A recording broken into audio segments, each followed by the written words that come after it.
Hello friends, ओम श्री गणेशाय नमः। आप सभी का स्वागत है आपके अपने यूट्यूब चैनल पर। फ्रेंड्स, आज हम आपको इस वीडियो में बताने जा रहे हैं कार्तिक मास की कृष्ण पक्ष की बड़ी चौथ की कथा और पूजन विधि के बारे में। फ्रेंड्स, वीडियो शुरू करने से पहले आपसे रिक्वेस्ट है, अगर आप हमारी चैनल पर नए हैं और आपने अभी तक चैनल को सब्सक्राइब नहीं किया है तो प्लीज सब्सक्राइब कीजिएगा चैनल को, साथ ही प्रेस कीजिएगा बेल आइकन को, जिससे नए वीडियो से रिलेटेड नोटिफिकेशन आपको तुरंत प्राप्त हो सके। और वीडियो पसंद आने पर वीडियो को लाइक और शेयर जरूर कीजिएगा ताकि सभी भक्तों को इस वीडियो का लाभ प्राप्त हो सके। और कमेंट बॉक्स में ओम श्री गणेशाय नमः जरूर लिखिएगा। हिंदू पंचांग के अनुसार कार्तिक मास में कृष्ण पक्ष की चतुर्थी तिथि को करवा चौथ का व्रत किया जाता है। कार्तिक मास की कृष्ण पक्ष की चतुर्थी तिथि को संकष्टी चतुर्थी, बड़ी चौथ आदि नामों से जाना जाता है। करवा चौथ का व्रत सुहागन महिलाओं के लिए बहुत मायने रखता है। इस दिन शादीशुदा महिलाएं अपने पति की लंबी उम्र और सुखी वैवाहिक जीवन की कामना के लिए निर्जला व्रत रखती हैं। इस दिन सुबह से ही महिलाएं निर्जला उपवास रखती हैं। शाम के समय व्रत कथा आदि करती हैं और रात्रि में चंद्रमा के दर्शन के बाद ही व्रत का पारण करते हैं। चंद्रमा को अर्घ्य देने के बाद पति के हाथों से जल ग्रहण करके व्रत का पारण किया जाता है। इस दिन करवा चौथ की कथा पढ़ने का विधान है। मान्यता है कि इस दिन व्रत की कथा अवश्य सुननी चाहिए। इस दिन चौथ माता का व्रत किया जाता है और चौथ माता की कथा सुनी जाती है। इसके साथ ही विनायक जी की भी कहानी सुनी जाती है। कुंवारी कन्याएं सुंदर, सुशील और अच्छे पति की प्राप्ति के लिए चौथ का व्रत करती हैं और स्त्रियां इस व्रत को अपनी सुहाग और पति की लंबी आयु के लिए करती हैं। फ्रेंड्स, अब आइए जानते हैं चौथ की पूजा विधि और पूजा सामग्री के बारे में। हल्दी, कुमकुम, मेहंदी, मूली, घी का दीपक, लड्डू, गणेश जी का प्रसाद, पुष्प, लाल ब्लाउज पीस, जल का कलश आदि। चौथ माता की पूजा विधि। चौकी पर विनायक जी और चौथ माता की स्थापना कर चौथ माता के रोली, काजल, मेहंदी की 13 टीकी लगाएं। विधि पूर्वक पूजन कर ज्योत का दर्शन कर चौथ माता विनायक जी की कहानी सुनकर चंद्रमा को अर्घ्य देकर जीम लेवे। अर्घ्य देते समय बोले, चंदा हेलो उगियो, हरिया बांस कट्या, साजन उबा बार ने अखा पाती लाए, सोना की सांकली, गल मोतियारो हार। चौथ का चंद्रमा की अर्घ्य देता, जीमो मारा वीर भरतार।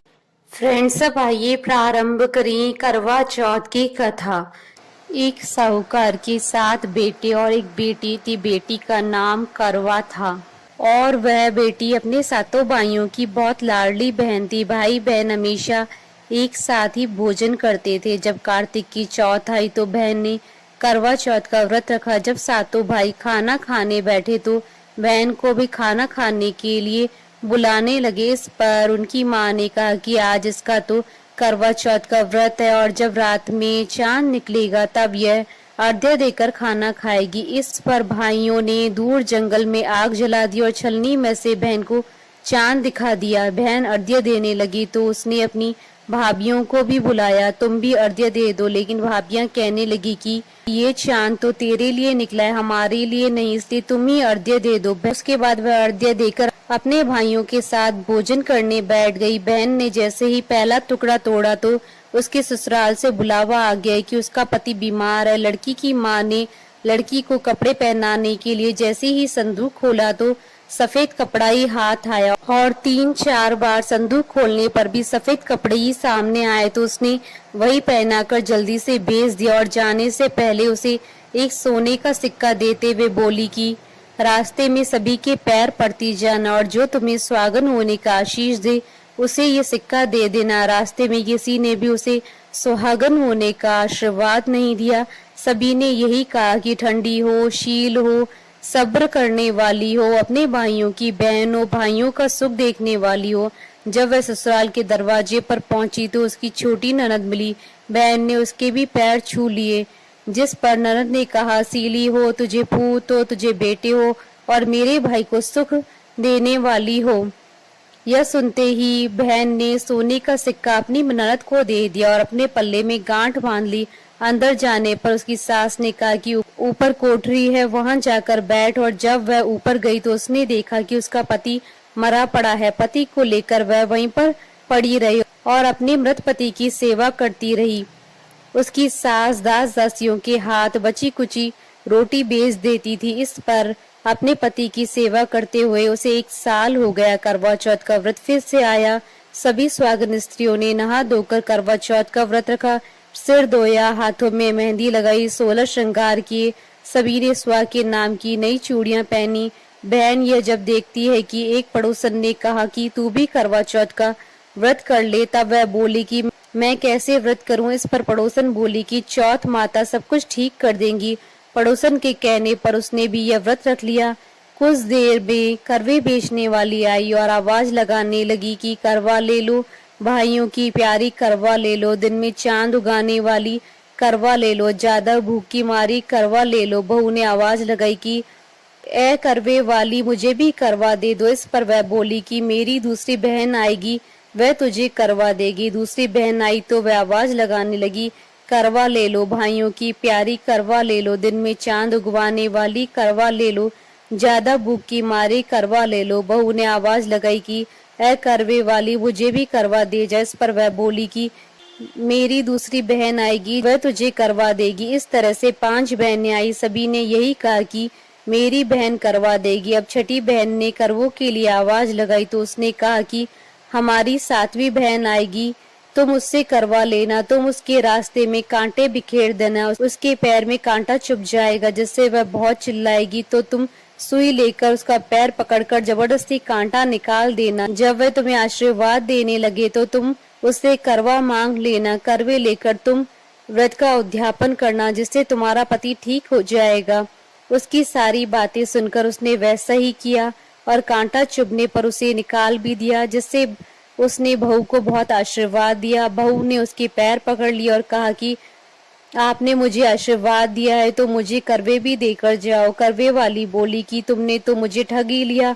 यह कहकर चौथ माता ने उसे आंख से काजल, नाखूनों से मेहंदी, मांग से सिंदूर और छोटी उंगली का छींटा दिया, साथ ही करवे भी दिए। करवे लेकर वह उन्हें व्रत रखा और उद्यापन भी किया। यह सब होने पर उसका पति भी जीवित हो गया और कहने लगा कि मैं तो बहुत सोया। तब उसकी पत्नी ने कहा कि तुम सोए नहीं, 12 महीने से मैं तुम्हारी सेवा कर रही हूँ। ये तो कार्तिक की चौथ माता ने सुहाग दिया है। करवा चौथ का उद्यापन कर और चंद्रमा को अर्घ्य दे। दोनों खाना खाकर चौपड़ खेलने लगे। कुछ देर में उसकी सास ने दासी को तेल में बना हुआ खाना बहू के लिए भेजा। दासी ने आकर देखा कि वह तो चौपड़ खेल रहे हैं। वह उल्टे पैर लौट आई और जाकर सास से कहा कि महल में तो बहुत रौनक लगी, आपके बहू बेटे तो चौपड़ खेल रहे हैं। यह सब देख सास देखने आए और देखकर बहुत खुश हुई। बहू ने सास के पैर छुए और सास ने कहा कि बहू सच बता कि तूने ये चमत्कार कैसे किया। बहू ने करवा चौथ की सारी बात बता दी। यह सुनकर राजा ने सारे नगर में ढिंडोरा पिटवा दिया कि सभी बहनें करवा चौथ का व्रत जरूर करें। पहली करवा चौथ अपने पियर में करे और वहीं उसका उद्यापन भी करें। हे चौथ माता, जैसे आपने उसकी सुनी वैसे ही सभी की सुनना। फ्रेंड्स, अब आइए प्रारंभ करें बड़ी चौथ की कथा। एक नगर में एक सेठ सेठानी रहते थे। उनके एक बेटा व बहू थे। बहू बर्तन साफ कर पानी डालने नीचे जाती तो पड़ोसन पूछती आज खाने में क्या खाया। वो कहती बासी कुसी तरबासी।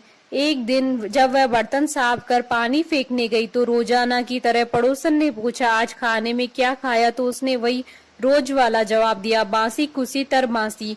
उस दिन सेठ के बेटे ने उसकी यह बात सुन ली और मन ही मन सोचने लगा अभी तो यह गर्मा गर्म भोजन करके आई है, फिर यह पड़ोसन को बासी क्यों बता रही है।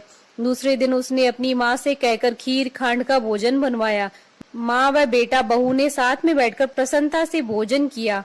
बहू बर्तन साफ कर पानी डालने नीचे गई तो पीछे पीछे उसका पति भी गया। आज भी हमेशा की तरह पड़ोसन ने पूछा आज क्या खाया, तो उसका वही रोज वाला जवाब, बासी कुसी तरबासी।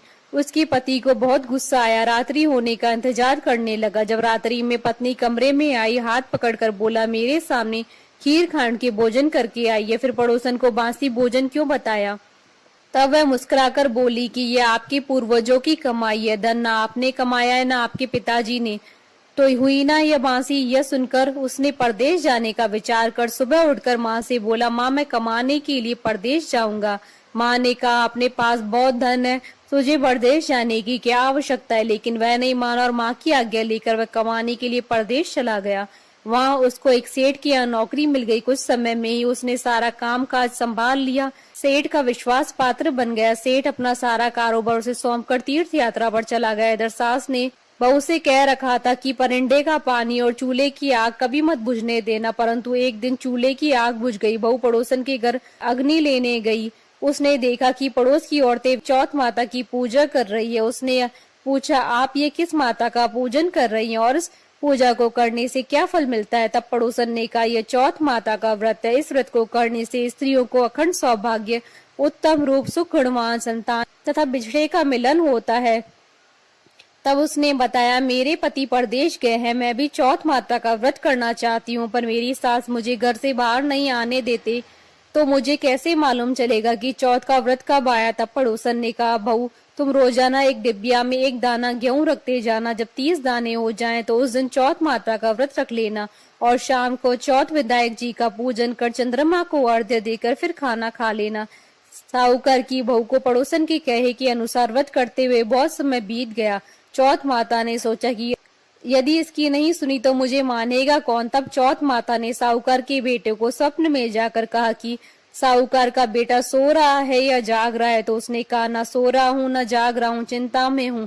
इस पर चौथ माता ने कहा, चिंता छोड़ घर जाकर तेरे परिवार को संभाल। तब साहूकार के बेटे ने कहा, मेरा कारोबार बहुत फैला है। तब चौथ माता बोली, सुबह उठकर स्नान ध्यान से निवृत्त होकर दुकान जाकर चौथ माता का नाम लेकर घी का दीपक जलाकर बैठ जाना। जिसको लेना है ले जाएगा, जिसको देना है दे जाएगा। सुबह उसने वैसा ही किया और देखते ही देखते हिसाब हो गया। उसने घर जाने की तैयारी कर ली। घर रवाना हुआ। रास्ते में एक सांप अपनी 100 वर्ष की आयु पूर्ण करने दाह समाधि लेने जा रहा था। उसने उसको सिस्कार दिया। सांप ने गुस्से में कहा, मैं अपनी आयु पूर्ण करके मुक्ति पाने जा रहा हूँ, तूने मुझे टोक दिया है, इसलिए अब मैं तुझे डसूंगा। इस पर साहूकार के बेटे ने कहा, मैं 12 वर्ष बाद अपने घर जा रहा हूँ, मैं अपनी माँ व पत्नी से मिल लूं, तब डस लेना। तब सांप बोला, तू घर जाकर पलंग पर सो जाएगा। तब उसने कहा, मैं अपनी पत्नी की चोटी लटका दूंगा, उस पर चढ़कर डस लेना। घर पहुंचा तो वह उदास था। बेटा कुछ नहीं बोला, लेकिन उसकी औरत होशियार थी। सब पता करके उसके कमरे की एक सीढ़ी पर दूध, दूसरी पर चूरमा, तीसरी पर बालू, रेत, इत्र, फूल आदि रखकर चौथ माता से प्रार्थना करने लगी, हे चौथ माता, मेरे पति के प्राणों की रक्षा करना। अर्धरात्रि में सांप आया और दूध पिया। चूर में वह बालू की मिट्टी में कि कोले कराकर बोला, साहूकार की बेटे की बहू, सुख तो बहुत दिया पर वचनों का बंधा हूँ, डसूंगा तो जरूर। तब चौथ विनायक जी ने सोचा कि इसकी रक्षा तो करनी चाहिए। तब चौथ माता तलवार बनी, विनायक जी डाल बने और सांप के टुकड़े टुकड़े हो गए। सांप की पूंछ का टुकड़ा उसकी जूती में जाकर गिर गया। सांप ने सोचा, डसूंगा तो जरूर। तब उसकी पत्नी रोज चींटियों को आटा डालती थी। तब सब चींटियों ने मिलकर उसकी पूंछ को खोखला कर दिया। साहूकार के बेटे को नींद नहीं आ रही थी। वह अपनी पत्नी के साथ चौपट पासा खेलने लगे। सुबह देर तक जब बेटे बहू नहीं उठे तो साहूकारनी जगाने गई तो सीढ़ियों पर खून ही खून देखकर जोर जोर से रोने लगी कि मेरे बेटा बहू को किसी ने मार दिया। रोने की आवाज से बेटे बहू उठे और बेटे ने कहा, माँ हमारा बैरी दुश्मन मरा है, यहाँ सफाई करवाओ, तब हम बाहर आएंगे। माँ ने वहाँ सफाई करवाई। बेटा बहू नीचे आए। बेटे ने पूछा, मेरे पीछे से किसी ने कोई धर्म पुण्य किया है क्या? तो बहू ने हामी भरी। तब सास बोली, तू 4 समय खाना खाती थी, तूने क्या धर्म किया? तब बहू बोली, मैं चौथ विनायक जी का व्रत करती थी। एक समय का खाना पानी वाली को देती, दूसरी बार का गाय की बछड़े को, तीसरी बार का जमीन में गाड़ देती, वह चौथी बार का चांद को अर्घ्य देकर स्वयं खा लेती। मैंने बनिए की दुकान से पूजा का सामान मंगवाया, उसका हिसाब कर देना। सास ने पानी वाली से पूछा तो उसने कहा, महीने की हर चौथ को मुझे खाना देती थी। बछड़े के मुंह से फूल गिरने लगे। जमीन में खोदा तो सोने के चक्र मिले। बनिए से पूछा तो उसने अपना हिसाब बताया। फिर बहू ने कहा, अब चौथ का उद्यापन करना है। सास बहू ने चौथ माता का उद्यापन धूमधाम से किया और सारी नगरी में कहलवा दिया कि सब कोई चौथ माता का व्रत करना, साल की 13 चौथ करना, 13 नहीं तो 4 करना, 4 नहीं तो 2 चौथ माता की व्रत तो अवश्य ही करना चाहिए। हे चौथ माता, उस पर प्रसन्न हुई वैसी सब पर प्रसन्न होना और सबकी मनोकामनाएं पूर्ण करना और अमर स्वाग देना। बोलिए चौथ माता की जय। बोलिए गणेश जी महाराज की जय। हमारे साथ इस वीडियो में अंत तक बने रहने के लिए आपका धन्यवाद। ओम श्री गणेशाय नमः।